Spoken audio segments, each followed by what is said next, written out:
It has been a shock. Vanhu vachishamisika vachinonzwa kuti aiwa mutungamiri wenyika aiwa akanokomishina aiwa a hostel aiwa kuyunivhesiti iri muzimbabwe vasina mafacilities ekuti ingakwanisa kuoperata. Sanapinda mashoko aiwa ashamisa vanhu vakavhunduka vanyanzogona kuti aiwa these comrades vakomana ava vari brutal havana tsitsi noti vosubscribe like turn the bell icon.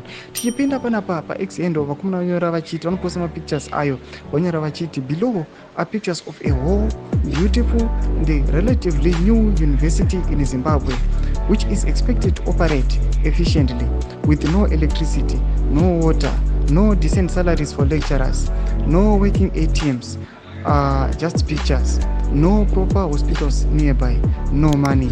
Post my pictures awa tinoona kuti vakomana vanomhanya vachinoreply to this post vanyora vachiti you are too brutal. Mwana yanyora achiti eish Miss J pakaipa. Mwana yanyora achiti how did they build pasina mvura. Mwana yanyora achiti you can ask them comrades how does Harare and Bulawayo survive without water. Mumwe comment section mumwe anachiposta this picture chiti and this is Chinoi hospital below.